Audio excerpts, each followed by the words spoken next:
Enhance करके उसकी ताकत ईडिया को बाहर लाना पड़ता है। कुछ प्रैक्टिस के बाद इंसान ऐसा कर सकते हैं और अपना ईडिया पा सकते हैं, जिसके बाद दो लड़कों को दिखाया जाता है जो आपस में बात कर रहे थे। एक लड़का कहता है, जब मैंने अपने ईडिया को पूरा किया तो मेरे सामने एक बड़ी सी स्वॉर्ड आ गई। दूसरा लड़का जो ब्लैक ड्रेस में था बोलता है, क्या सच में मुझे भी दिखाओ। कहानी में बताया जाता है ईडिया को स्वॉर्ड या इसकी जैसी चीजों के लिए इस्तेमाल किया जाता है। देन ये लड़का अपनी स्वॉर्ड बाहर लाता है। बताया जाता है इंसान एक बार अगर ईडिया को एक्टिव कर ले तो वो अपनी लाइफ में कभी भी उसे फिजिकली बुला सकता है। तभी ये रेड ड्रेस वाला लड़का ब्लैक ड्रेस वाले लड़के से पूछता है, तुम्हारी ईडिया पावर क्या है। ये लड़का बोलता है, मैं सॉइल से ब्रिक्स बना सकता हूँ। तभी उसके ऊपर एक अटैक आकर लगता है जिससे वो जमीन पर गिर जाता है। ये लड़का उससे कहता है, क्या तू एक ई रैंक का लड़का है। कहानी में बताया जाता है जब सबको ये पावर मिली तब इसे रैंक्स में बांट दिया गया। ये रेड ड्रेस वाला लड़का कहता है, मैं किसी ई रैंक वाले से दोस्ती नहीं कर सकता हूँ।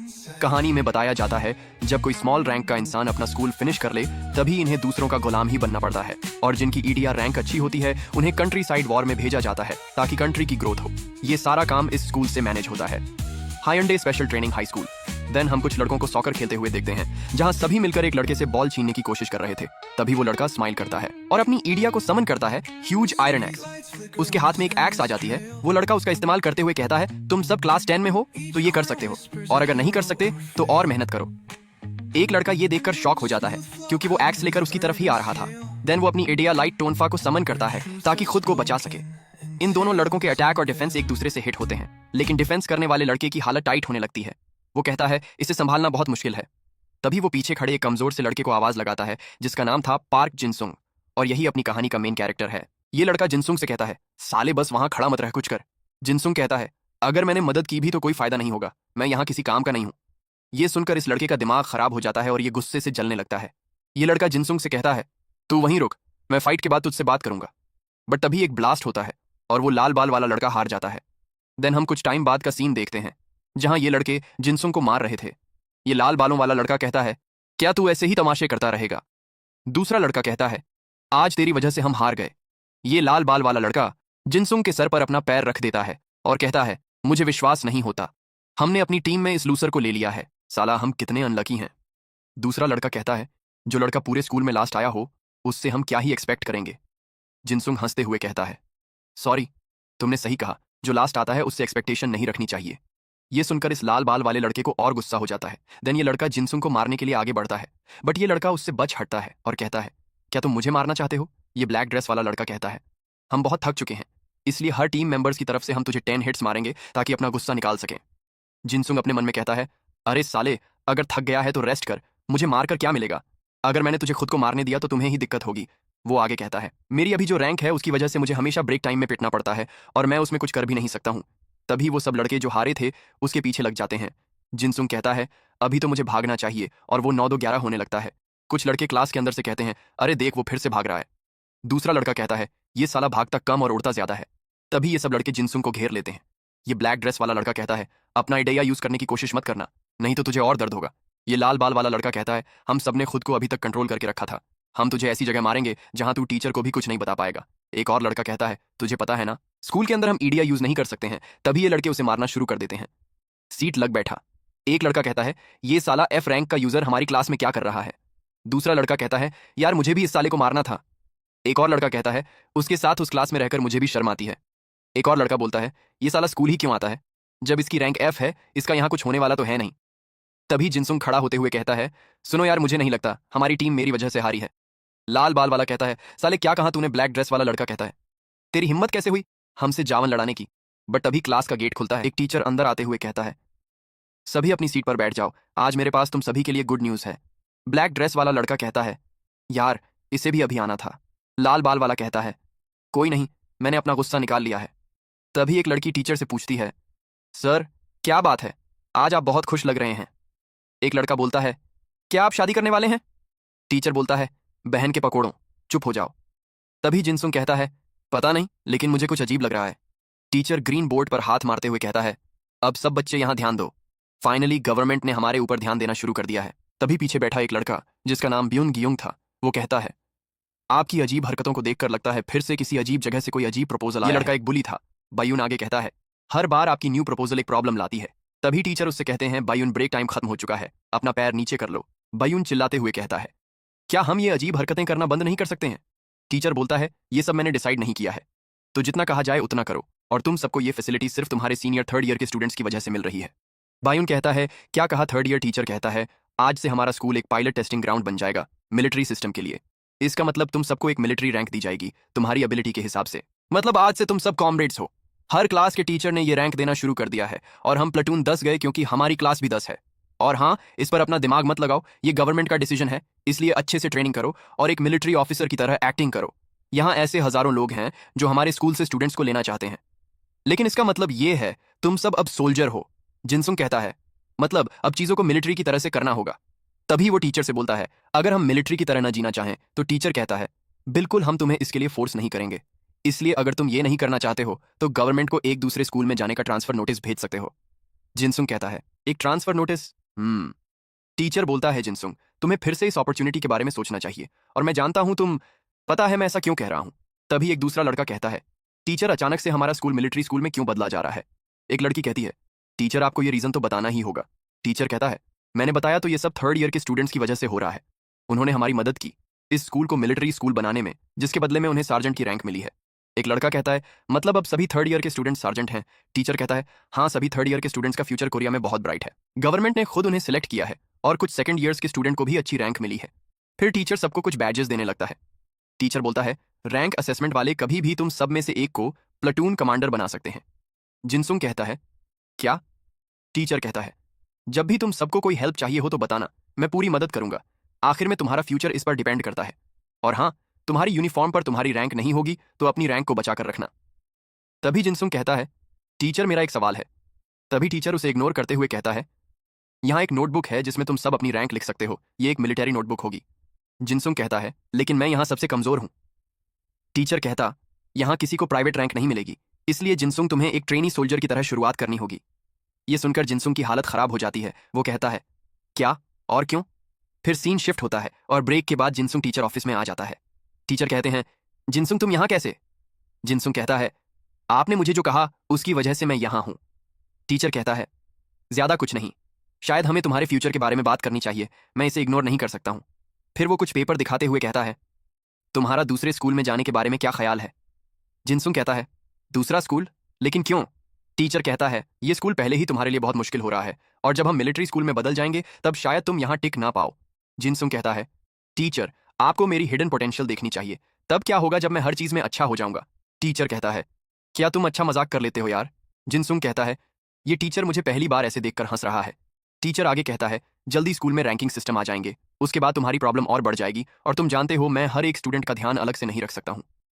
जिनसुंग सोचता है, शायद इन्हें पता है मुझे स्कूल में बुली किया जाता है, शायद ये अपनी क्लास में एफ रैंक का कोई स्टूडेंट रखना ही नहीं चाहते हैं, शायद इन्हें भी लगता है मैं एफ रैंक का आइडिया यूज करता हूं तो मैं यूजलेस हूं। तभी यो कहता है, टीचर बस क्यूरियोसिटी की वजह से मेरा एक सवाल है, आपको लगता है हमारी सोल की भी कोई रैंक होती होगी? टीचर हंसते हुए फिर से मजाक कर रहे हो? बिल्कुल, सोल की भी अपनी रैंक होती है। जिनसुंग अपने हाथ टाइट करके कहता है, मुझे लगा ही था, लेकिन यहाँ ऐसा नहीं है।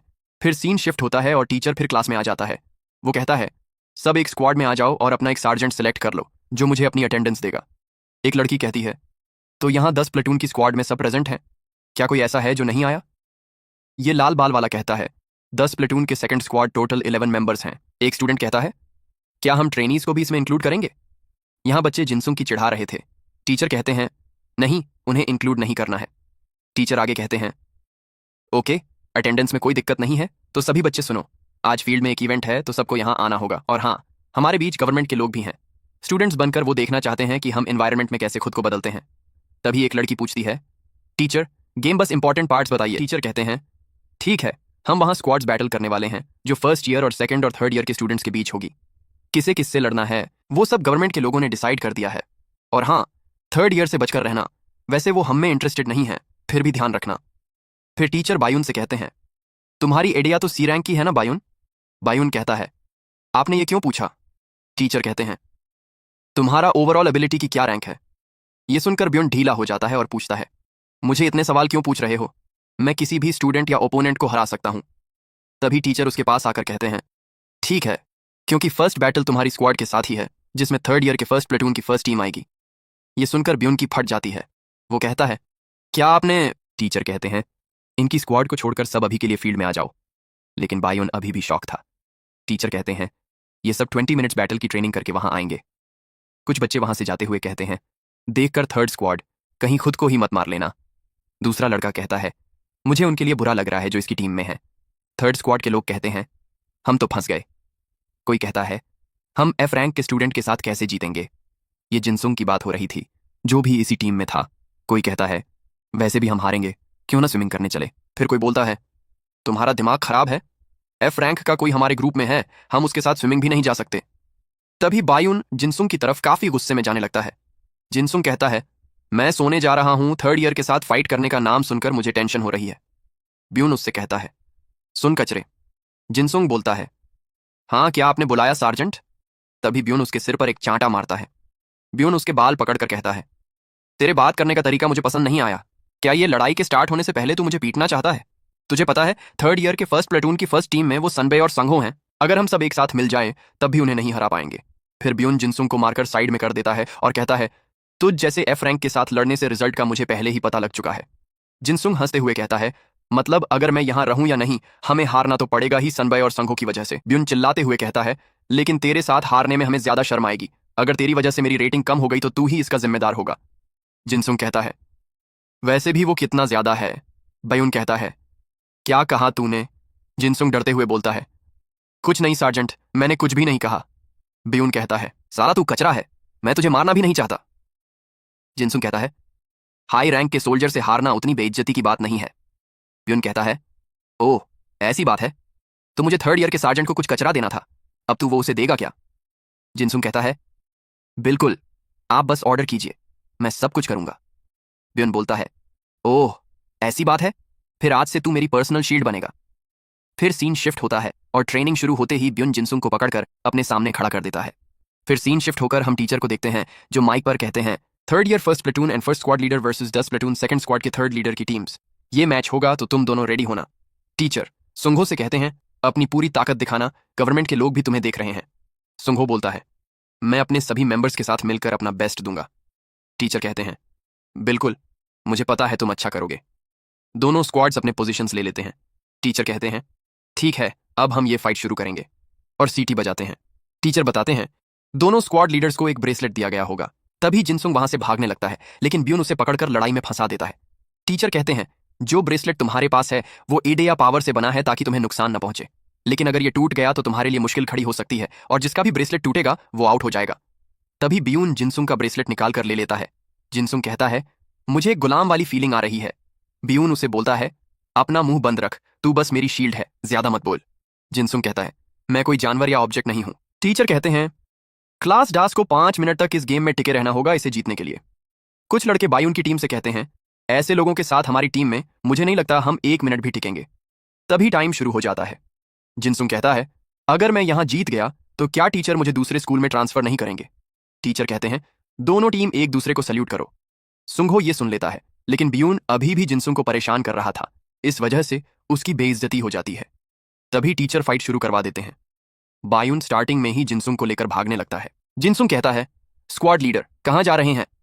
ब्यून बोलता है, मैंने तुझसे कहा था ना, मुंह बंद रख, हमें बस 5 मिनट तक इस लड़ाई में टिकना है। तभी टीम के बाकी स्टूडेंट्स कहते हैं, ब्यून हमें तो बता, हम क्या करें, हमारी क्या फॉर्मेशन है। तभी थर्ड ईयर की टीम से सनबे उनकी तरफ आने लगती है, जिसे देखकर इनकी हालत खराब हो जाती है। सब कहते हैं, बायुन यार हमें कुछ तो ऑर्डर दे। बायुन पीछे से जिनसुंग को आगे करके कहता है, सालो चुप रहो और मुझे बचाओ, अगर मैं 5 मिनट बच गया तो हम जीत जाएंगे। लेकिन तभी सनबाए एक लड़के के पेट पर किक मारती है, जिससे वो कुछ देर के लिए यमराज से मिलने चला जाता है।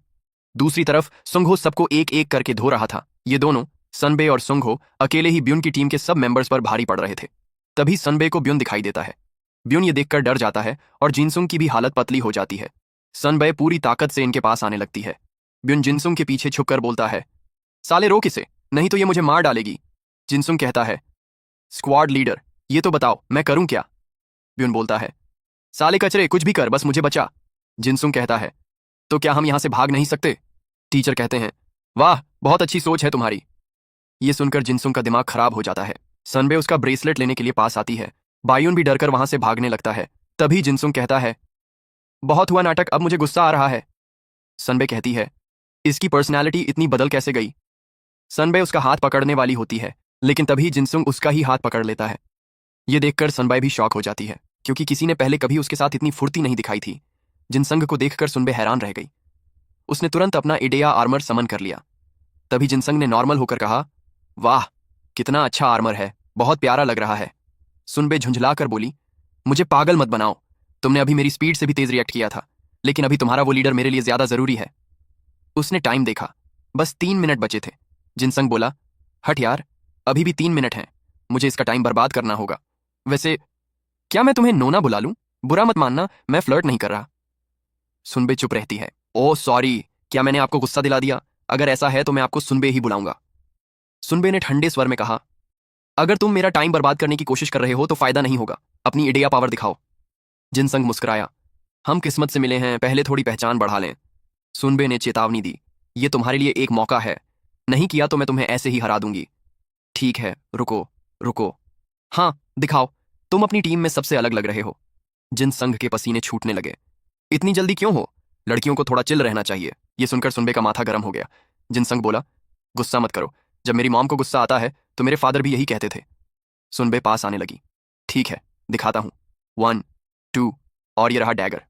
उसने इडिया से एक सामान्य सा डैगर निकाला, रैंक F की इडिया, बिना किसी स्पेशल इफेक्ट के। सुनबे बोली, ये क्या था?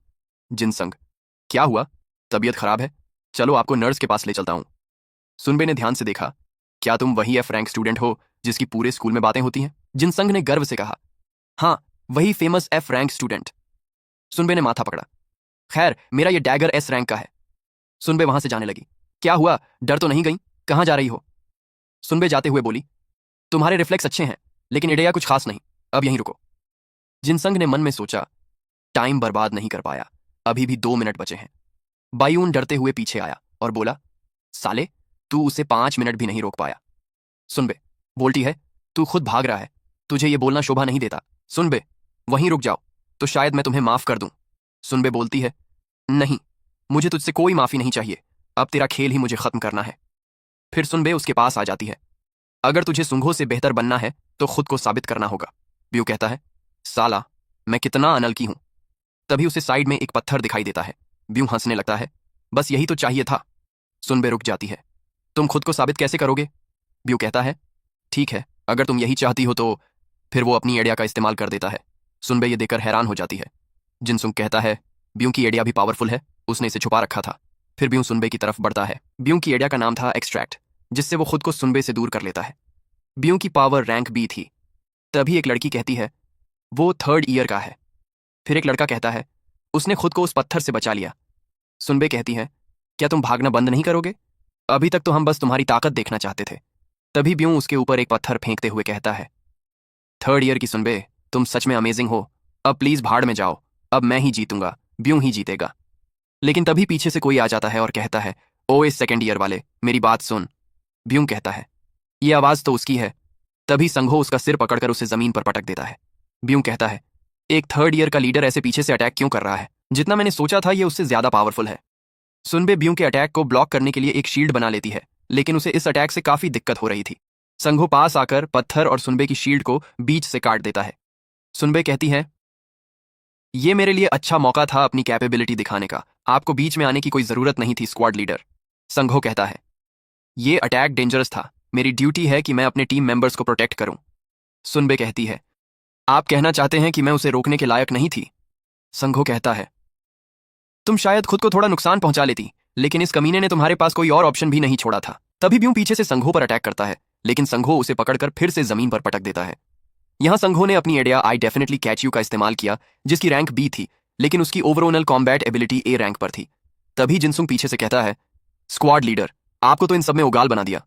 संघो पीछे देखकर कहता है, ओए 2nd ईयर वाले। ये सुनकर जिनसुंग डरने का नाटक करता है। बस मैं सरेंडर हूं, मैंने सरेंडर कर दिया है। संघो कहता है, तू वही है ना जिसे अभी वार्निंग दी थी? तूने अपनी आइडिया एक्टिव क्यों नहीं की? जिनसुंग कहता है, स्क्वाड लीडर, क्या ये जरूरी है? मैं डर गया था, इसलिए सोच समझ नहीं पाया। संघो कहता है, झूठ बहुत अच्छे से बोल लेता है तू। जिनसुंग अब भी चिल्ला रहा होता है, मुझे कुछ मत करना, मैं हार गया, मैंने सरेंडर कर दिया है। जिनसुंग के हाथ में अभी भी डैगर था। तभी संघो अपनी आइडिया का इस्तेमाल करके उसे पकड़ लेता है और डैगर को साइड में फेंक देता है। जिनसुंग कहता है, प्लीज मेरी बात सुनो।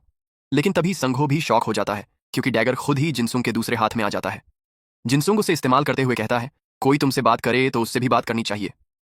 संघो खुद को बचाते हुए पीछे चला जाता है। संघो कहता है, सेकंड ईयर, सच बता, तू है कौन? वो अपने मन में कहता है, इसकी ताकत, इसका ऑरा कोई मजाक में लेने वाली चीज नहीं है, ये बहुत खतरनाक है। जिनसुंग कहता है, मैं 10 प्लाटून के 3rd स्क्वाड की टीम का रिक्रूटर हूं, जिनसुंग, जिसके पास F रैंक की एडिया है। संघो कहता है, ओह ऐसी बात है। तभी जिनसुंग फिर से अजीब एक्टिंग करते हुए कहता है, अभी भी टाइम बचा हुआ है क्या यार? संघो कहता है, तुम ये सब कर क्या रहे हो?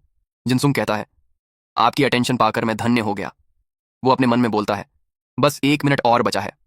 तभी वो संघो से कहता है, साइड में देखो, एक चिड़िया बैठी है। वो अपने मन में बोलता है, ये टाइम जल्दी क्यों नहीं बीत रहा? संघो कहता है, तू मेरा टाइम बर्बाद करने की कोशिश कर रहा है। तुझे पता है, जो लोग ऐसे करते हैं मुझे उनसे बहुत नफरत होती है। जिनसुंग डरते हुए बोलता है, तुम्हें क्या लगता है मैं अकेला क्या कर पाऊंगा? संघो कहता है, फिर भी कम से कम तुम्हें कोशिश करनी चाहिए। जिनसुंग कहता है, कोशिश? लेकिन मैं तो F रैंक का हूं, कोशिश करने से क्या ही हो जाएगा? संघो कहता है, ये वार्निंग नहीं, तुम्हारे लिए एक सलाह थी। टीचर ने मुझसे कहा है कि जो काम के लायक या अच्छी स्किल के यूजर नहीं होंगे उन्हें ट्रांसफर कर दिया जाएगा। जिनसुंग कहता है, ओह, तो इसीलिए होमरूम टीचर ने मुझसे ट्रांसफर की बात की थी? तभी जिनसुंग संघो से कहता है, संघो, मुझे ट्रांसफर नहीं होना, इसलिए चलो अच्छे से लड़ते हैं। और क्योंकि तुम मेरे ओपोनेंट हो इसलिए मैं नहीं कह सकता इसके बाद हमारा क्या होगा। तभी अचानक उसकी आंखें लाल होने लगती हैं, जैसे वो किसी नई स्किल को पॉजेस कर रहा हो। उसके आसपास का ऑनरा लाल हो जाता है। सिस्टम बताता है, एडिया rank F, overall combat ability भी F रैंक। जिनसुंग ये सुनकर हंसने लगता है। सिस्टम बताता है, तुम्हारी फिजिकल एबिलिटी नॉर्मल से 3 गुना ज्यादा हो गई है, साथ ही तुम अपने ओपोनेंट की एडिया और वाइटल पॉइंट भी देख सकते हो। जिनसुंग काफी पावरफुल हो जाता है।